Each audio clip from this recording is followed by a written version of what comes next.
And we're live, ladies and gentlemen. Welcome to the imho.love show. All right. It's October 27th, 2021, ladies and gentlemen. Welcome to the show.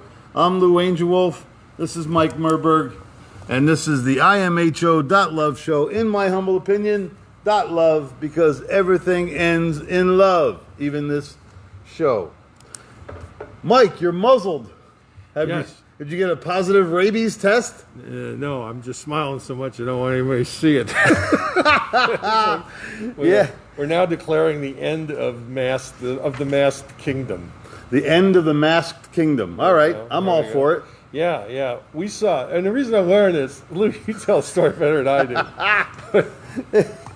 Mike and I were running errands yesterday, and we're in Tarpon Springs, pulling out of a parking lot, and in comes a late model Mercedes convertible. And this is like at 1 o'clock or almost like 1:30 in the afternoon. Yeah. So high sun and no clouds, just beautiful, perfect just day. a gorgeous convertible day.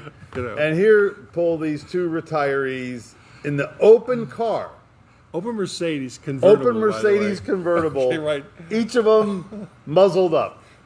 And with hats on. It was like... Yeah, they had hats on and muzzles.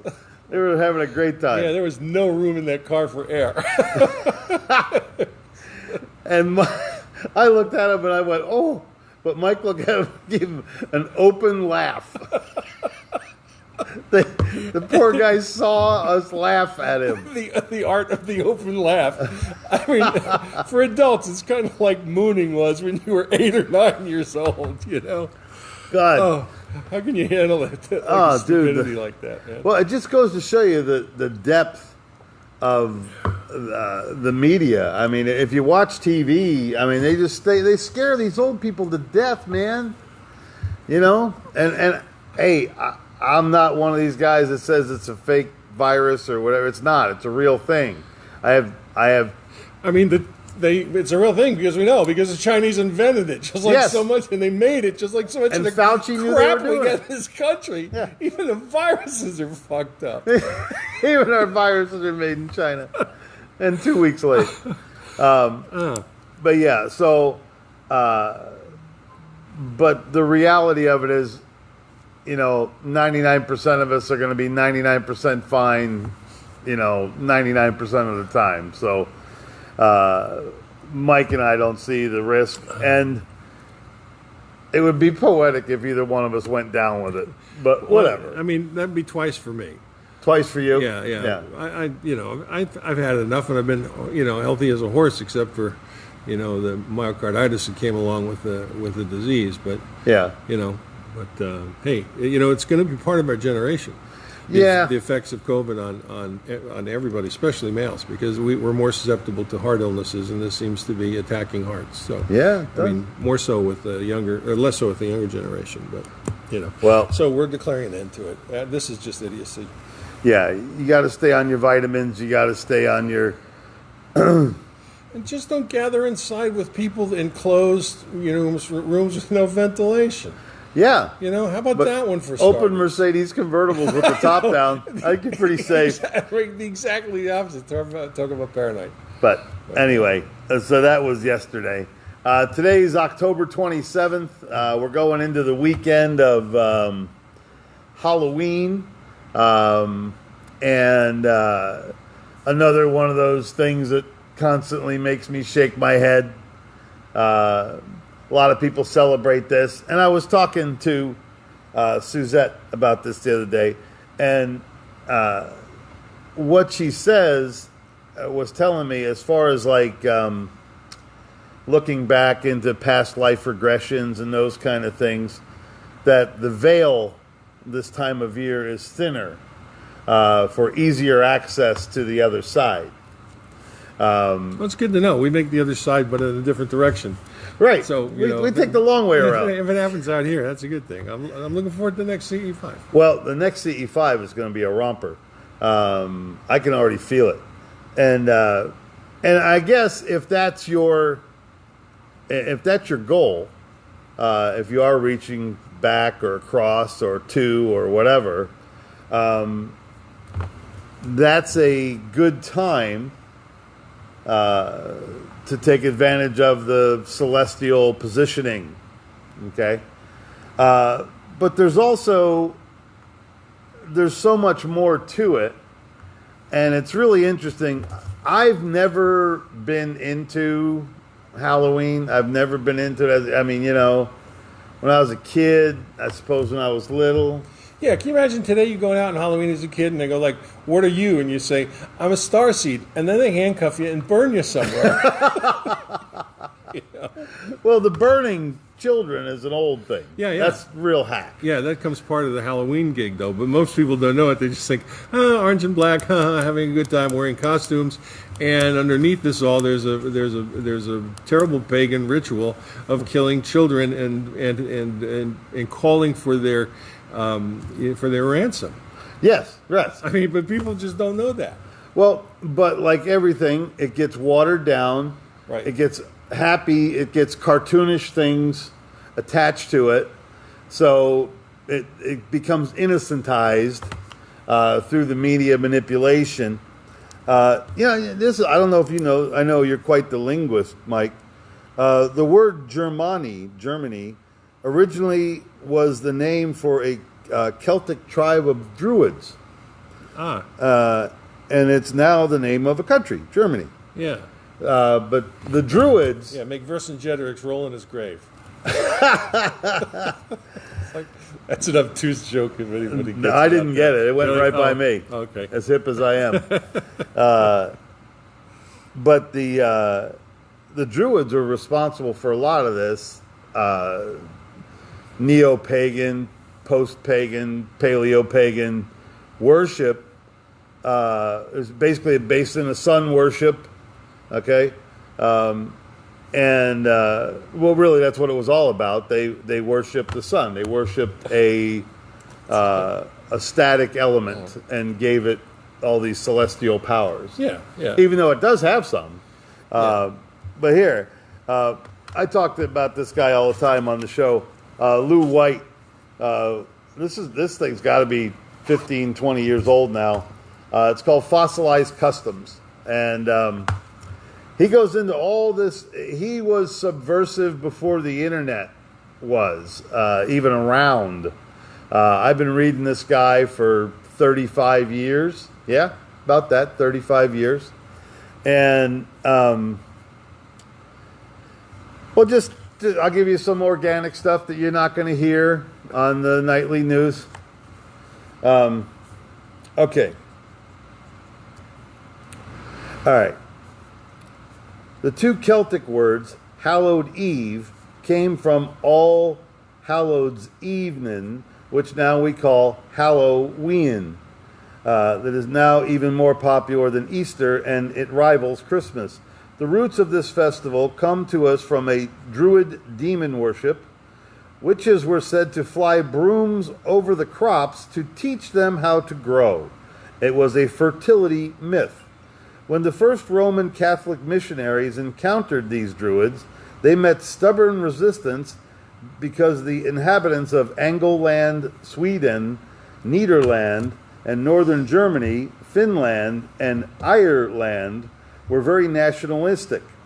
The ritual we embrace as Halloween was originally called the Feast of the Dead, or Samhain, which also looks like Sam Hain, Samhine, but it's pronounced Samhain, and was November 1st. These pre-Christian Druids had barbarians doing ghastly things. It was a dreaded occasion, since it was thought that the earth stood still, and the souls of the dead walked the land.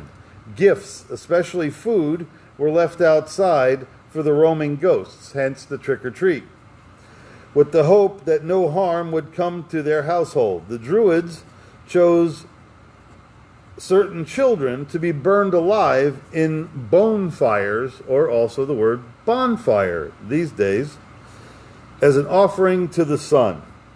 Parents tied yellow ribbons around oak trees as prayers to the sun to have their children spared. tie a yellow ribbon around an old oak tree.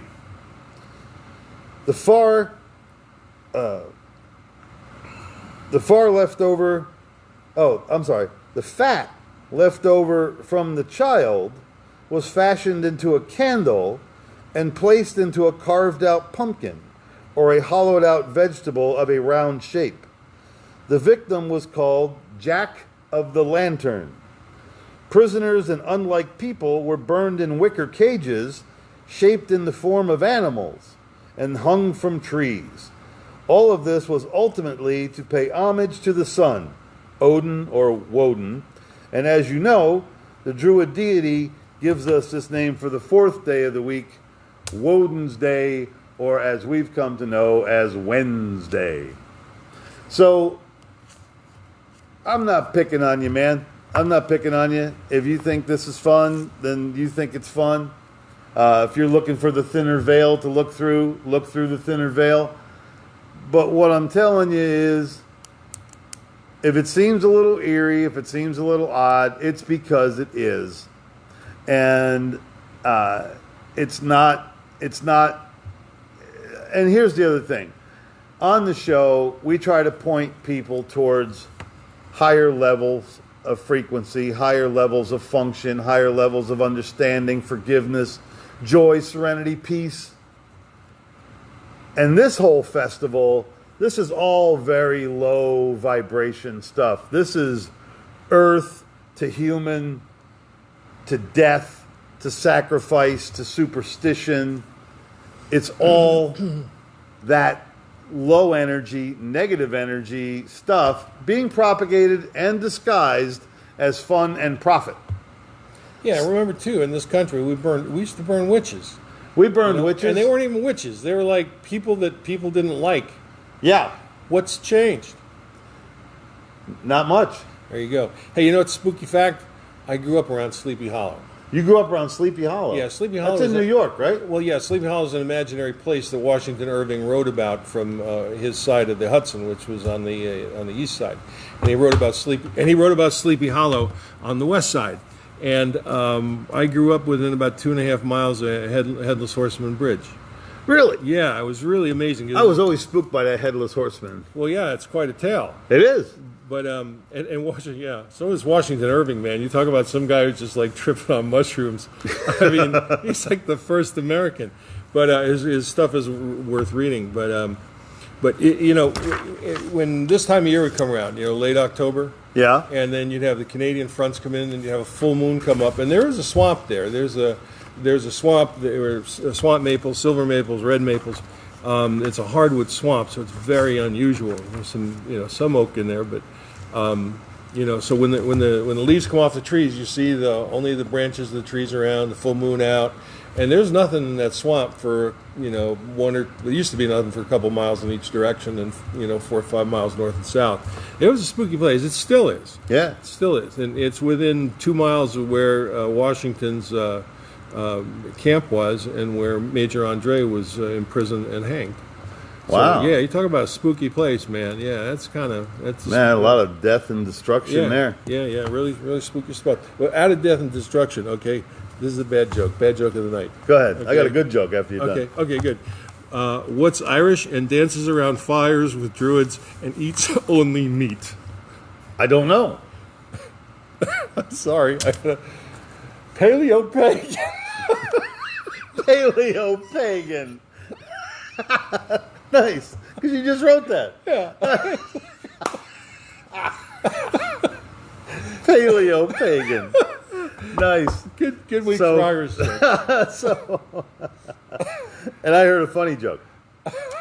These 3 guys are stranded on a desert island, and after a long time, they're finally they get a break, and a lamp washes up on the beach, and they rub the lamp, and wouldn't you know, a genie pops out.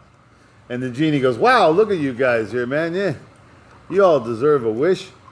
And he says to the one guy, he said, "What would your wish?" You get 1 wish. He goes, "Man, I'm from Texas. I love Texas. I wish I was back in Texas." And the genie pops his fingers. Boom, the guy goes back to Texas. Second guy, he goes, "And what's your wish?" He goes, "Oh, man," he goes, "I live near the beach in Florida. I love Florida, and I just love going to Florida. I wish I was back in Florida. Pops his fingers, and the guy goes, back to Florida. And he looks at the third guy, and he goes, well, what do you want? He goes, oh, man. He goes, I really wish my friends were still here. I miss my friends. I wish they were still here. So, anyway... I blew that punchline again. I got to get the punchline right. Yeah, it's okay. You missed the word, but you kept the pace. That's I good. kept the pace, yeah. but dropped the key kicker word. Okay. You know what we should do? Just for kicks. It's like do a joke. We could joke a week on the show. Oh yeah. You know. Yeah, I used to a lot more. Yeah. Well, it's a dying art, and we ain't getting any younger. So. There was a guy that was sponsoring a show called the Street Joke Nationals. He kind of was staging it like a drag race, kind of that whole right. Sunday, it's the Street Joke Nationals. And dude, I would have went down there and I'd have taken that third place trophy home. That's what I get, third place trophies. But it's all right. What's the name of your book, Mr. Congeniality? Mr. Congeniality.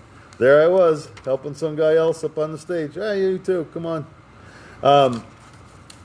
Well, welcome to the show, folks, and thank you so much. It's the show comes to you from West Central Florida. This is Area 52, which we've nicknamed it. It's a beautiful place, a sacred ground, and we're here up in the studio at Area 52. And now this energy's really starting to collect now. I'm out here full time now. So, you got a ranch hand and a staff comedian and a conjurer. yeah, raconteur and general roustabout. Raconteur and general roustabout. That's going on my business card. But, and this is my favorite time of year. Oh, and by the way, tomorrow's my birthday.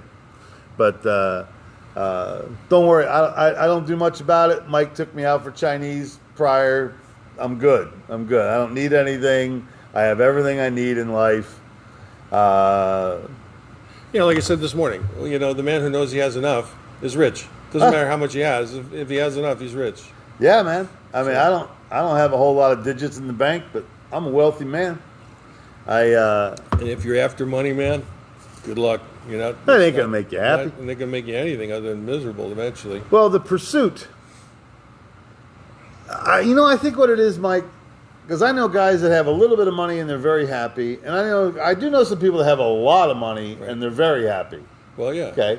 The key is they both simplify their lives, though. Yes, and I don't know, I don't know the whole history of these guys, but I mean, was it a dogged pursuit, a day after day, a grinding and outbidding and outsmarting and pulling rugs out from under people that got them their wealth? I don't know.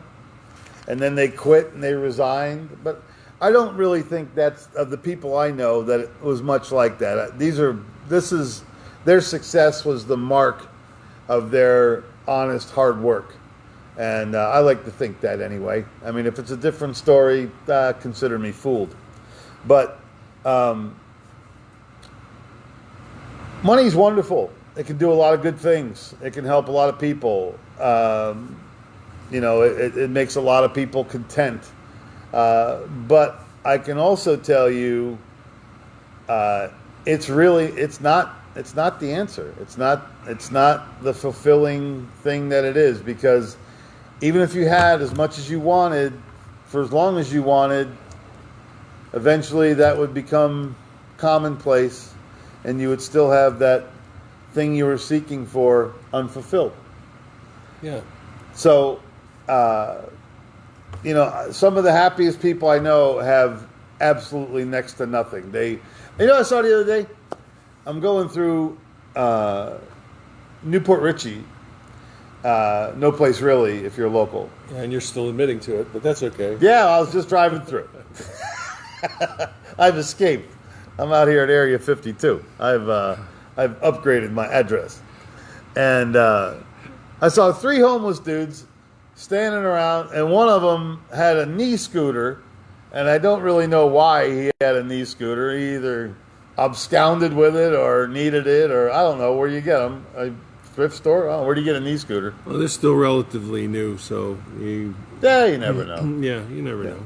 I hope he got it by honest means. And I hope it doesn't turn into a sport, because I'm really tired of these knee scooter races. Oh, man. But anyway, these three homeless dudes were standing around this knee scooter, and I don't know what they were looking at on the ground or on the knee scooter or whatever it was, but they were cracking up, man. Each of these guys, they had big, happy faces on and loud laughter. They were laughing about something, three homeless dudes in a knee scooter. There's got to be a joke in there somewhere. Yeah, well, you know what you just described in Newport Richie? That is the Pasco County idea of the hood. It's like, it's mostly white, you know? Yeah, poor whites, man. Poor whites, Lots of poor whites. And they're creative. Damn right. And my friend Marie told me, she's a hairstylist.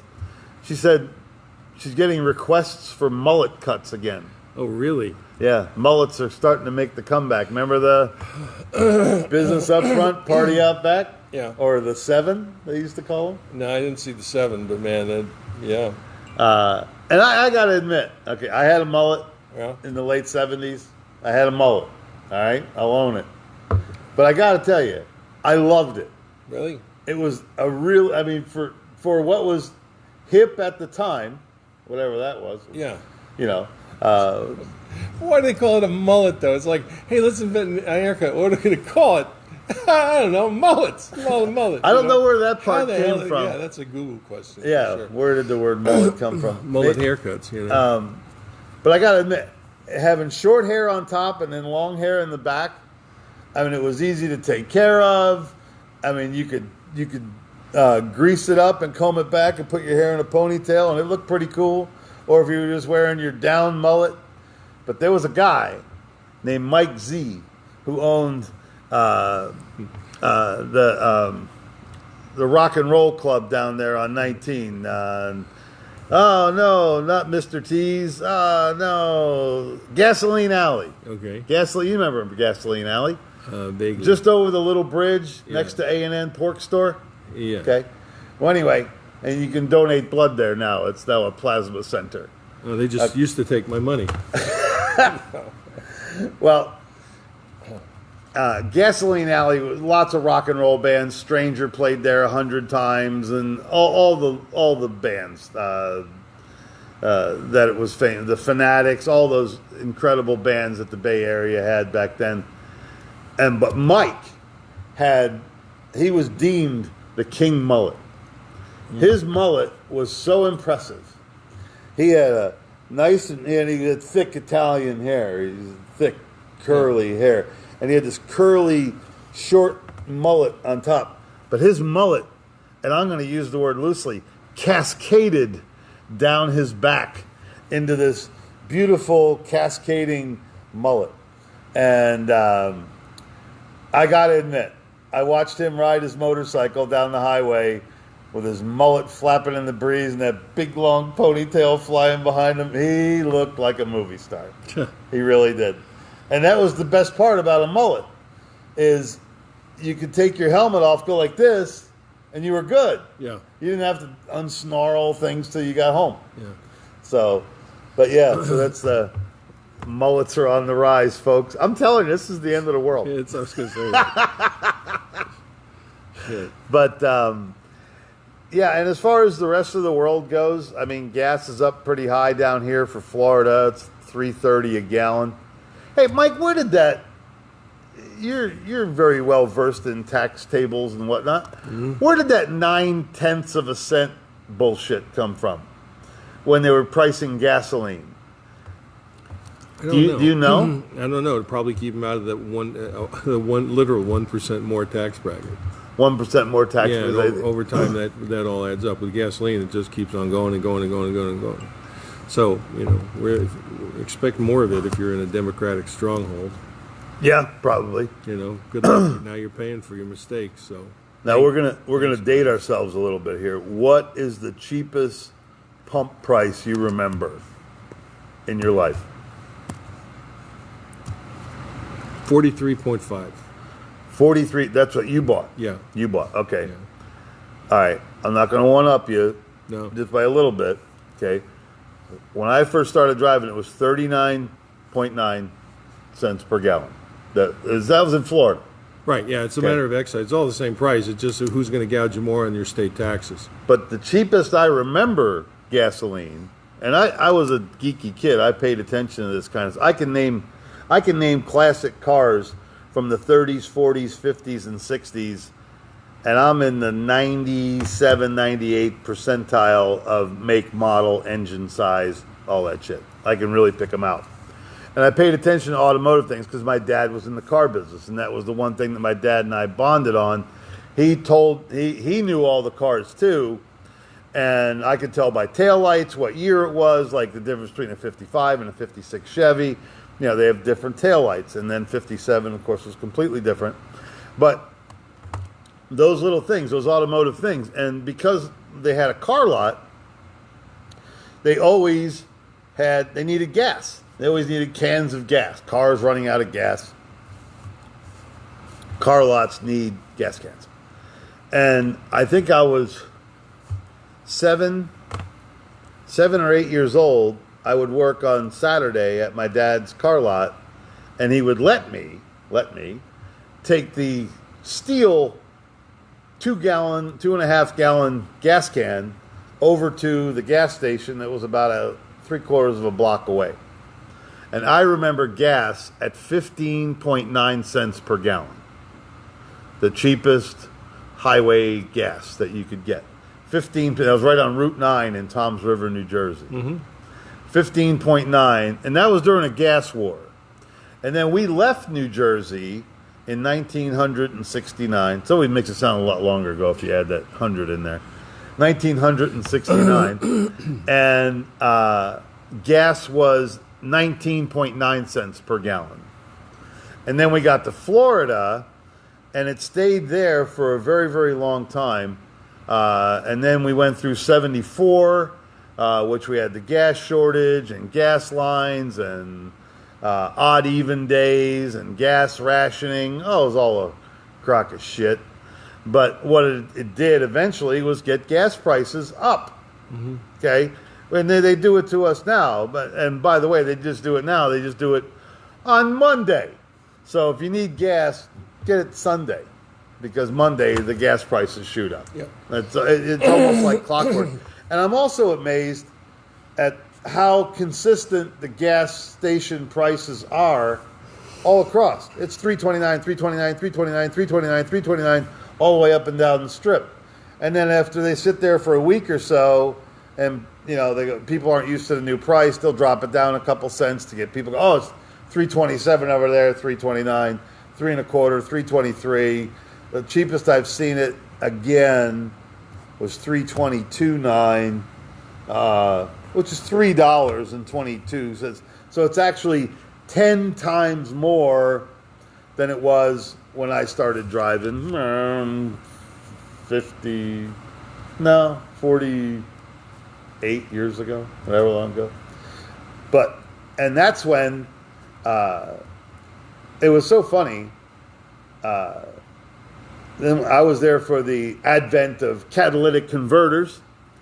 Catalytic converters got very popular in 1974, and they did not have them perfected. These are cars with carburetors trying to run a relatively complex emission system, and man, they filled up. If you ran leaded gas through your car with a catalytic converter, they wanted you to run unleaded. That's when they were starting to introduce unleaded, which was always a strange thing. Gasoline comes unleaded. You have to add lead to it. So they were just taking lead out of it and then making it more expensive. They took a process away from it and left the unleaded gas, which is cheaper to make, at a higher price. Yeah. Okay? They get you coming and going. You get used to the heat getting turned up slowly, and you're just another boiling frog, you know? Yeah, That's what they're doing. exactly. Hey, well, my dad was buying gas for his car in 1929. He was paying 17 cents a gallon. 1929. 1929, 17 cents a gallon. And 40 years later, it was, you know, it was like 51, 52 cents a gallon. So that's a 400%, or what is it? That was a 300% increase in 40 years. So it tripled in price. And that's when a dollar was a dollar. Yeah, it solidly, you know, 17 cents in 1929 could have bought you 3 loaves of bread. So, you know, it might have been a $10 gallon, you know. Yeah. So, but it's just, they get, all we are being milked, that's all. If you don't know it, then you just have no idea what's going on. We talked earlier in this week about, you know, well, number one, Senator Bill Young from Florida came out about UFOs, UAPs, saying this is something we have to study. And for those of you that don't understand or know it, that you know, we've had 2 times where it's been documented by the military, and it's public knowledge that we had one silo of 20 nuclear missiles shut down, and then within 10 days we had another one of 10 nuclear missiles within a close proximity to each other shut down. And they shot. What year was that? It's the 60s. I'm trying to remember before Rendlesham in England, but you know, this is it's kind of old history stuff. But it nonetheless is real. It nonetheless happened. And then, you know, Young is like, well, this could be a threat to us. And it was like, well, number one, it's a threat to the military-industrial complex because they're knocking out their damn weapons. Right. And it's not a threat to humankind because guess what? They're keeping us from incinerating ourselves and getting involved in a crazy arms race. The powers that be know ET can knock out all this crap, so they're building this shit anyway to get their line their pockets. They're doing the same thing with the fossil fuels. You know, they have technology that, you know, this isn't like tinfoil hat stuff. They got technology where we can run engines on far less than what we're running today. And oh, sure. You know, and then without getting into the whole conspiracy theory about Tesla and all the rest of that stuff, if you haven't read up on that one, man, you're missing a good one.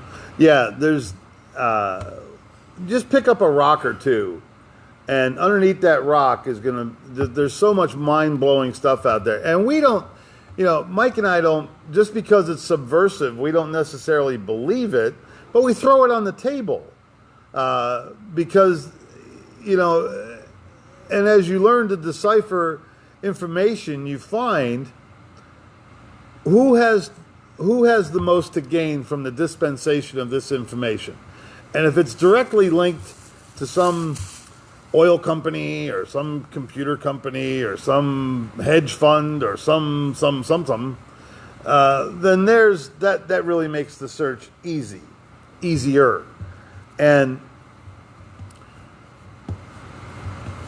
the you know, we started out the show talking about Halloween and how it, you know, has just evolved from this. What was your joke? Paleo pagans, from the paleo pagans into the, you know, into the sexy nurse costumes that we have today. So yeah, everything gets changed, and as we've cited several times on the show, history belongs to the victor. Whoever wins certain skirmishes, they get to retell the story because they're the power that be. Like the thing that constantly haunts me is back in '91 when we invaded Iraq with Desert Storm. One of the first things we did when we took over the capital or the downtown areas is we destroyed their museums.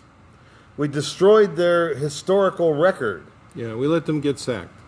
We burned them down because the information that was in there was subversive to the overall effort of the extreme powers that be. And, you know, if you've seen the pyramid your whole life, hey, look on the back of your dollar bill.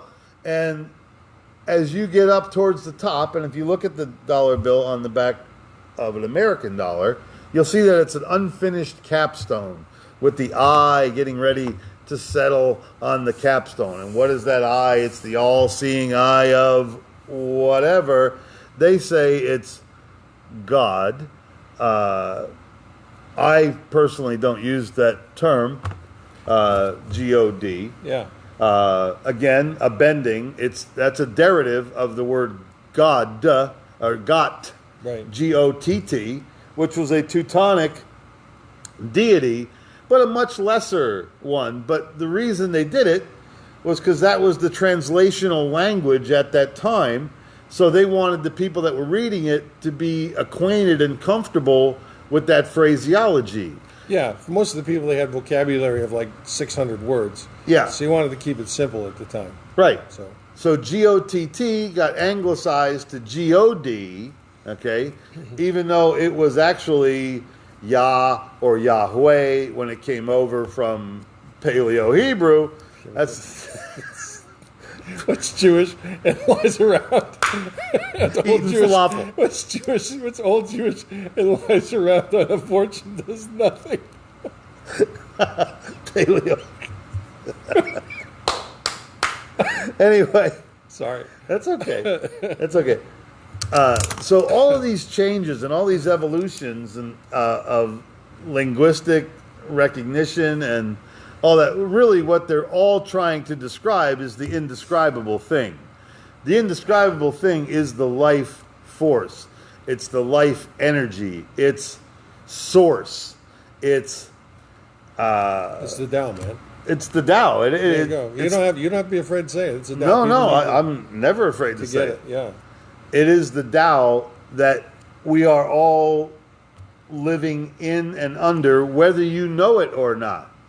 And I think that's part of everyone's inner happiness is when they draw closer to their life. And then when they get closer to the realization of Tao, when you realize Tao, you realize that there's something out there in the background, okay, that's working for you, and it keeps on saving your ass from all the shit you're fucking up. Yep. That's it in a nutshell. Yeah, sure. You know, and that's a real force, okay? Yep. And then once you accept that and realize that, like, you know, it's the behind the veil of unseeability, behind the curtain, you know, right? Then you get the reality you're in. Well, I tell you, and we've been saying this the last few weeks too, there is no such thing as coincidence. Right. Everything is some sort of directive. Some of it comes to you in bolder print than others. It happened to me today, heading down to the office. I'm driving along I-75, doing 3 miles an hour, and I'm farting around with my phone, okay, and of course scurrying to pick up a suspected spam. Whoever you are, suspected spam, I know who you are. Anyway, suspected spam. So I'm looking at my phone, a suspected spam, and I look up, and in my lane, dead ass in my lane, is this silver tubular thing, and it's about this long. Okay? But I got a car on both sides of me, and I don't have anywhere to go. Right. So I literally winced and I drew up. I didn't know if I was hitting a drive shaft that had fallen out of a car, right. Some piece of pipe. But luckily, all it was somebody's shiny window shade that they put a sunshade in their car. Oh, okay. And it was rolled up, and it was tumbling in the road. And I went over it, and it went throop when I went underneath my car, and it kicked up in the air, and I went by. And Toaster one, Crappin Road, nothing. Dude, if that would have been a drive shaft or a piece of pipe, it would have been the end of the road for the old toaster. Yeah. Because the toaster sits pretty low. Yeah. And it's a Scion XB, if you don't know what a toaster is. There's a Honda Element, and Scion XBs are the most toastery. Yeah, we should rename your cars like Willie the Toaster Bus. Right. The Kia Soul has joined the Toaster Club. I thought that was pretty ballsy to name your car the Soul. The Kia Soul, Killed in Action Soul. I know. What the hell? I know. A couple of weeks ago, I told the story about the Killed in Action Telluride, which is a rounded off phrase of "to hell you ride" in your killed in action SUV. I'm telling you, folks, if you don't see it, start looking around. There are no coincidences. It's everywhere. So there's no coincidence. And I did not hit a drive shaft. I did not hit a piece of pipe in the road. I hit a soft window shade. But the universe was telling me, quit screwing around with your phone while you're zooming down the interstate. Oh, yeah. You know? And I need to be reminded of that sometimes, because I'm good at it. I got it. Don't worry about it. I'm good. I got my eye on the road. You never know what's going to hit you. But, dude, the cops did some tests, and I think it's like 1.7 seconds of distraction. Because don't forget, you've got the distraction going away, the actual distraction itself, and then the distraction of coming back and focusing on what's going on. So it's actually longer than that. Yeah. So... and a lot of stuff can happen in a second. You know, I've been in a few car crashes, motorcycle crashes in my life, and it happens so fast. So if you can help it, don't text and drive, or do voice text to drive, whatever you got to do. But keep your eyes on the road, man, especially at 72 or 3 miles an hour, zooming along with the other tampons trying to get somewhere. So those are people from Tampa. Is that the correct? Are they called tampons? If you're from Tampa? Tampanians, I think. Tampanians? Yeah, I think. Are they Armenian? No, but there is an Armenia street in Tampa. There is Armenia. Like, yeah, there could be an influence. Where the Tampanians live, over in Armenia. over by Lee Place, yes. Just out of nowhere, my favorite Armenian is Eric Bogosian. Oh, okay. If you want to see it, if you want to listen to a guy that notices things, Eric Bogosian is a wonderful noticer of things. He's got several albums out. You can buy them right from him. His daughter, I think Erica, runs his website, and she's just a fabulous person. I think it's ericbogosian.com or .org, but I think it's .com. Eric Bogosian. He has an album out called "Driving Nails into the Floor with My Forehead," which is a commonly expressed opinion around here, because we just can't stop shaking our heads. But all that to say this, all this stuff, and I'm not putting you down if you go out to a Halloween party or whatever. And I believe it's the intent in your heart, But again, if you're innocently being duped into this, it doesn't mean that to me. But you can't be told from those who are doing it with malicious intent. Then you need to analyze that situation, is all I'm saying. And the more of these kind of corners that we round off, the more difficult it becomes for you to actually discern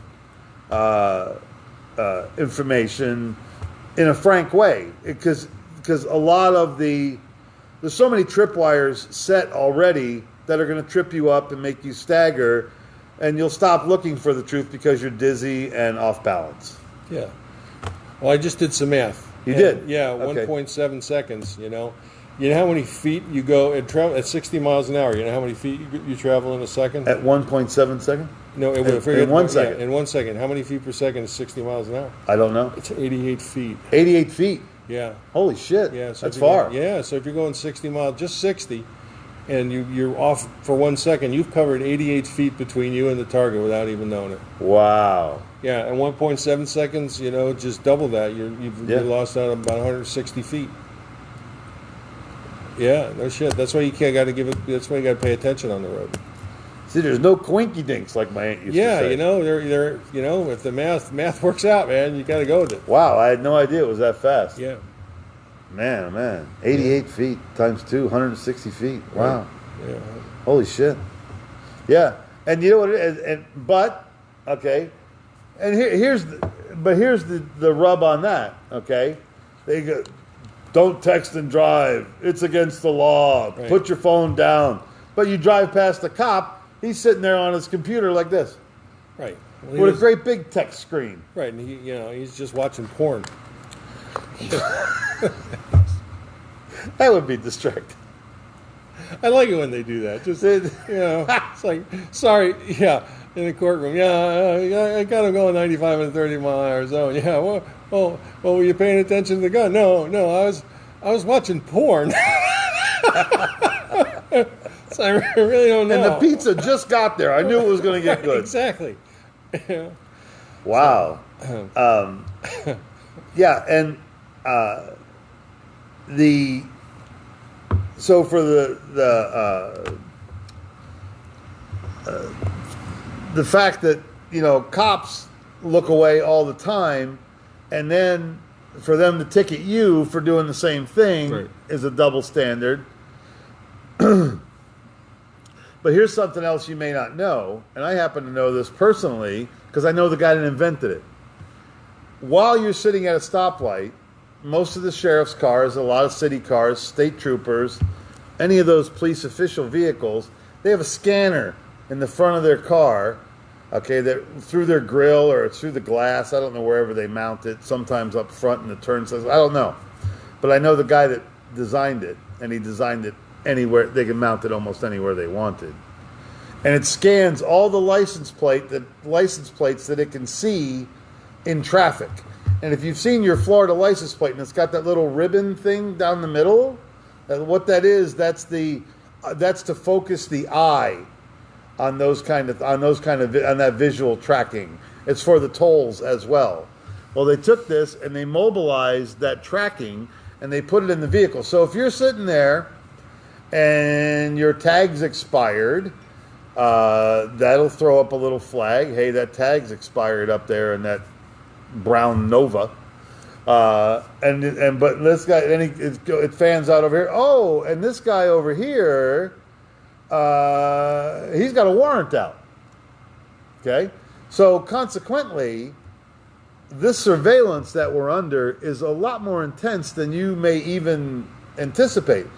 And the way I found out about it is I buy and sell used cars on the side. I buy them, I fix them up, I make them roadworthy, and I sell them on to somebody else. Pass them on or sell them or give them away, or sometimes I make money on them. And sometimes I just do somebody a favor. Whatever. And I don't have any favors right now, by the way. Just kidding. But I had my trailer tag on a car that I had just bought, and I got pulled over because the guy goes, "Hey, this isn't a 1979 homemade trailer. This is an 83 Buick." So, but it was in my name, thank goodness. And I played dumbass, which I'm really good at. Yeah, well, you're an actor. I'm an actor. So, and I got away with a warning, but I knew that that's what it was. It was that surveillance system that my buddy developed. And I think he did pretty good on it. Yeah. So welcome to China. So, yeah, I mean, and that's the other thing. Did you see that thing I posted a couple weeks ago about the European kids or the young people are putting tape and stuff on their face to derail the facial identification system? No, I didn't see that. Yeah, they're like painting part of their face, or they'll block out an eye or something like that, or put some kind of crazy stripes that the facial recognition software can't pick it up. Yeah, that'll work for like 3 years, and eventually they'll perfect it, and you can't. They're trying to strangle us all. Well, they ought to make a sniffer and so it can smell you as you go by. Give you a ticket saying you stink. Yeah. Sorry, the smell police. You need a shower. You thought the thought police were bad. No, the smell police. Wait till they come. Yeah, well, that'll get you socially distanced. They'll sniff you out. It's like he's got a sniff rating of 10. It's like, well, all that being all that. So just protect your privacy, folks. Don't buy a whole bunch of shit online. Don't use your credit card or your debit card in little-known gas stations. Carry some cash with you, damn it. Because it's these little outskirty kind of gas stations that you run, you put your debit card in, and they got a tracer on there or a tracker on there. And the next thing you know, they've collected your number, you punched in your code. Next thing you know, you're buying a drum kit in Chicago. Well, that's why I never use a debit card. Yeah. Yeah, just don't get one. Use a credit card that's insured. A credit card that's insured or something that, and it's happened to me twice over many years, so I don't guess I'm real bad off. And they never really got me for a lot. Yeah. And then the bank actually gave me back the money that they got. But it's a big pain in the ass. You got to wait a week for the card. You got to get everything reprocessed. You got to call everybody that uses that card, like if you have some online billing, stuff like that. All that being said, not only is this our favorite time of year because of the change of weather, shorter days are coming. We go back to regular time. We're on daylight savings time, right? I don't know. I don't remember. It's whatever time it is. It's 8:25 here. It's 8:25 in the. Oh, wow, this hour went by quick. Yeah. But next week, it's already sold out. So I don't mean to advertise for something that you can't do. We do have a big CE5 or HICE5, which is the Human Initiated Contact Experience. Fifth degree, fifth level, fifth dimension, if you want to put it that way. Yeah, fifth dimension would be good. But Fifth dimension. Kind. See, HICE 5. HICE 5. Yes. So that's next Saturday. And for those of you who've been watching the show, you understand. But for those of you who are new to the show, Mike and I have, we talk about this all the time, that this is probably the most important work that we do. I love doing stand-up comedy. I had a beautiful show at Stage West Theater up in Spring Hill last weekend. Thank you, everybody that came. I really had a great show. I will record. I have a bunch of new material that I've written, thank God. And I will record that in the next few months at their little theater on the side. This is a 400-seater in the big room. And I was about, I think we did like 250 in the big room, which is still a good, healthy audience, you know. They didn't seat the wings, which I really appreciated that week, because a comedy audience, for those of you who ever want to book an event, or it's like building a fire.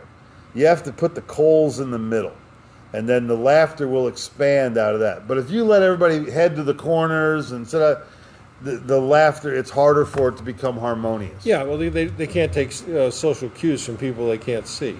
Right. So right. And the laughter was big. It was a great show.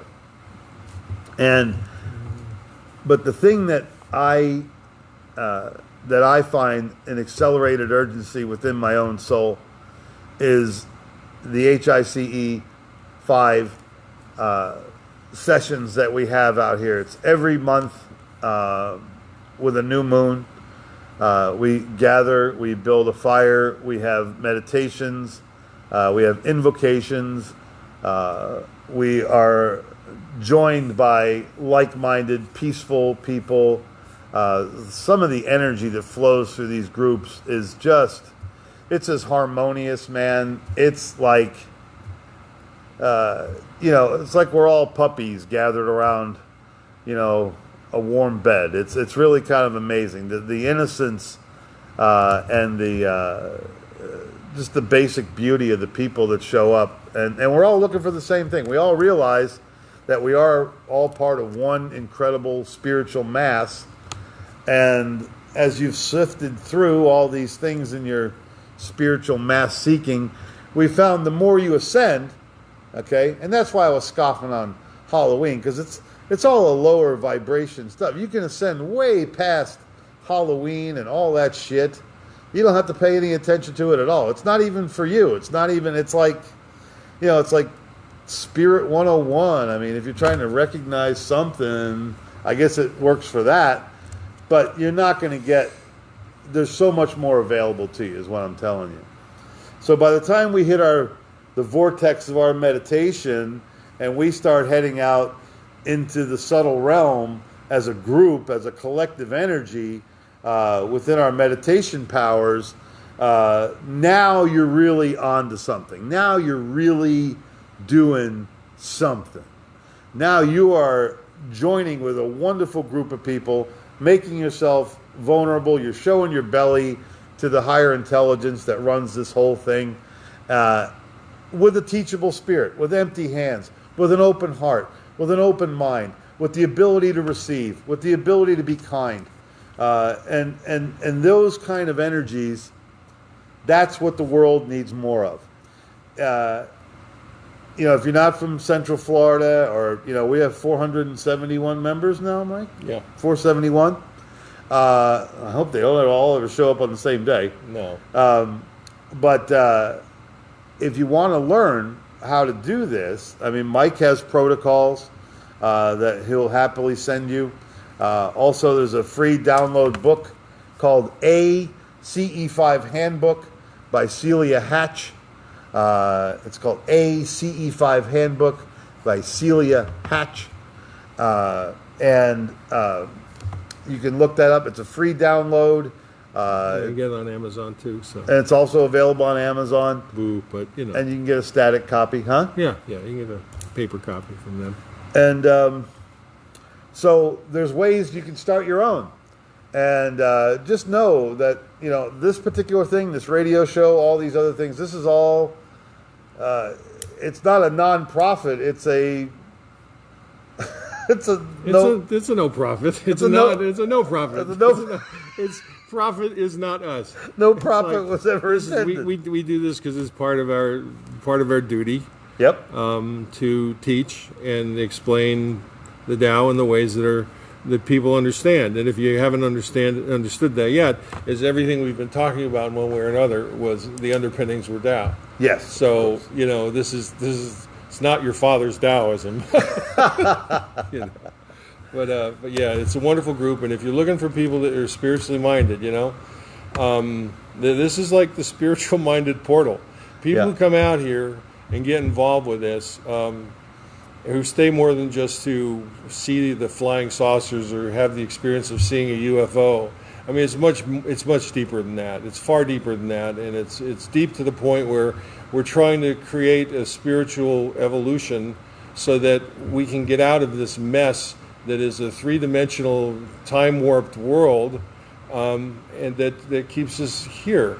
And the other thing is with spirituality, with the kind of spirituality we practice, you do get into the subtle realm. It does involve consciousness, but it goes beyond actually consciousness into a special kind of consciousness called the imagination.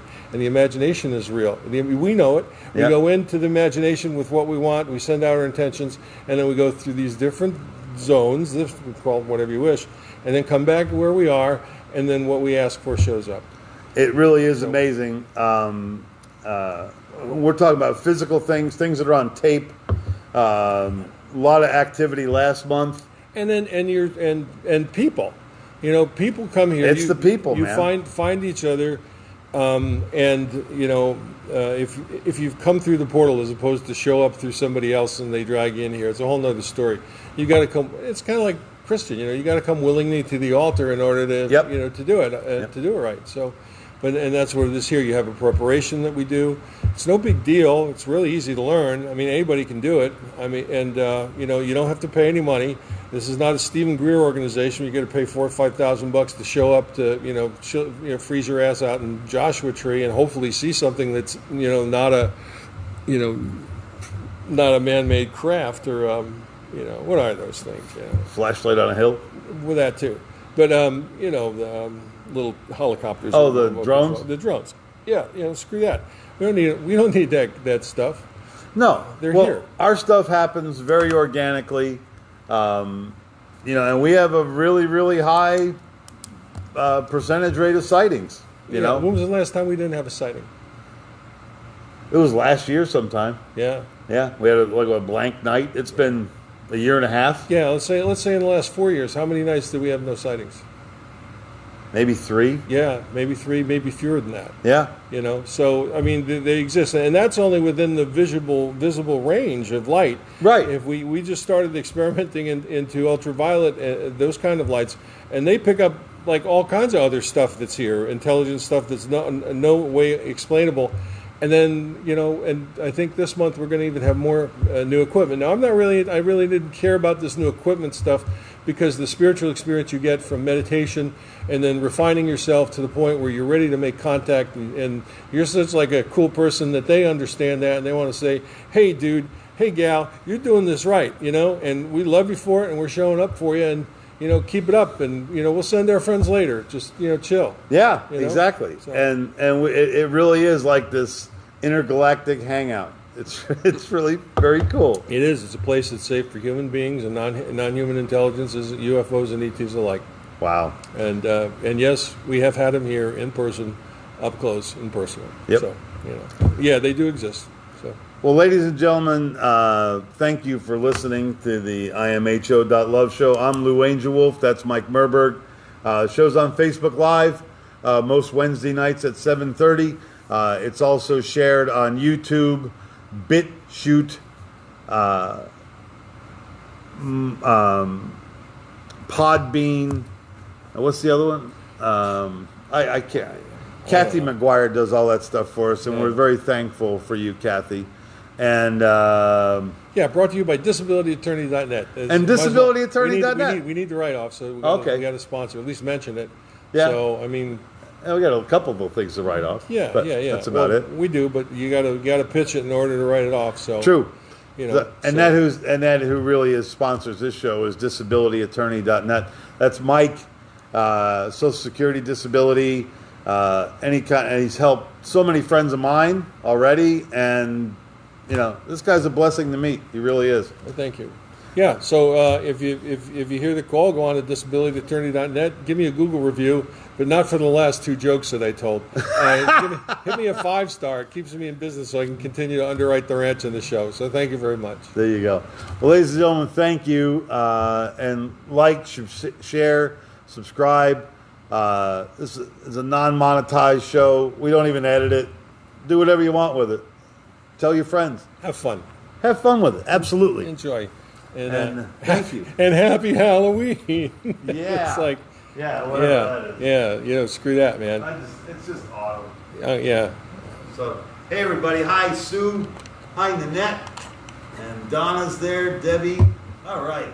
You guys are awesome. Thank you so much for watching and listening. And share, like, subscribe. Have a wonderful night. Bye.